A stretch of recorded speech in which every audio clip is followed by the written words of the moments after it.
name is Francesca Otero-Vargas, and I am currently a third-year PhD candidate in the Marriage and Family Therapy program at Florida State University. My research is focused on compassion and self-compassion and other compassion in relationships. Right now I'm doing a study primarily focused on self and other compassion in parent-child relationships, but compassion and intimacy are the things that I study, and they're really important for all kinds of relationships. So I'm excited to share a little bit more about them with you today. So the reason it's really important to talk about the language that we use in our relationships and the words that we choose and why that language can be either intimacy promoting or intimacy blocking is because the language and the words that we use both show how we shape and reflect how we view the world. So the way that we see the world, the way that we create our reality is influenced by the language we choose. So if we want to promote intimacy on our relationships, we have to use intimacy promoting language. Something that I've seen with a lot of my clients and I think is really important in relationships is to use language and words that foster intimacy.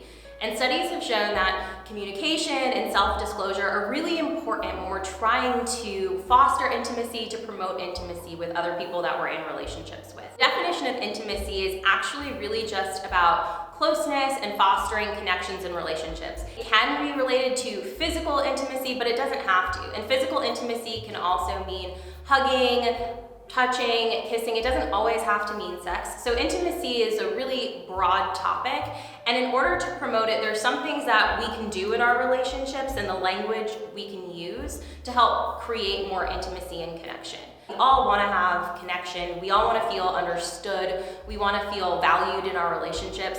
And sometimes when emotions are really high and there might be conflict, we fight right up against that goal. One thing we can do to work through that, to build intimacy and use intimacy promoting language, would be checking in with whoever we're speaking about. Because sometimes, the language that we use is received in a very different way than we intended. So there's this thing called, what you said versus what I heard. Think about it this way. So if a little kid goes up to their mom and says, hey, you didn't do my laundry, I really needed this for school, I wanted to wear this. They're just frustrated, they're expressing an emotion, but we don't know what that mom is feeling in that moment and how that mom might receive it. So mom might feel, okay, I didn't get this done, I'm slacking, I'm not being a good mom today. And that's not at all what the child said, but sometimes we just hear things differently than the messenger, the person sending the message, intends. So it's important to do this thing where we check in and it's like, okay, so the mom can say, you said you didn't do the laundry and I heard, you're not being a good mom today.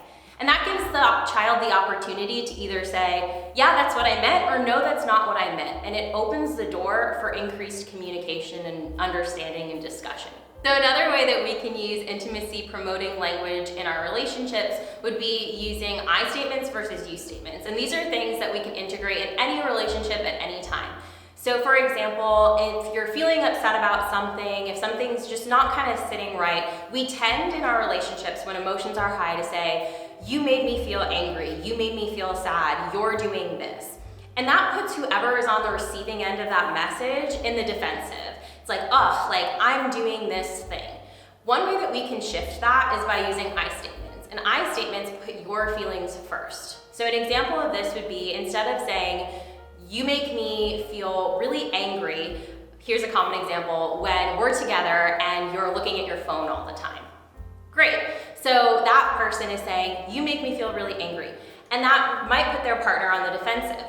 Oh man, I'm not using my phone that much, they might say, it's not a big deal, why are you complaining about this?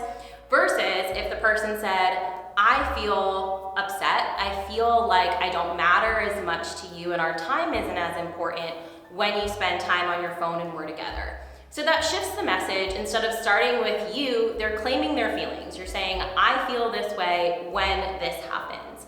That opens space again for communication and for understanding, and it puts you in a vulnerable position. You're sharing a feeling and you're hoping that your partner or whoever you're speaking to is gonna then reciprocate that vulnerability and validate that feeling. So when we use I statements, we're putting ourselves out there, we're sharing a feeling, we're being vulnerable, and we really hope that whoever's receiving that message is gonna then validate those feelings. That's when I statements are ideal, when we've practiced these with a partner, a friend, a family member, and we can go through this process together. So one way that the receiver of these messages can validate would be to hear the person and to reiterate what that person said. So for example, if they were saying, I feel upset when you're on your phone, it makes me feel less cared for, the receiver of that could then repeat, okay, I hear that you're feeling upset. I hear that you're not feeling cared for when I do X, Y, and Z.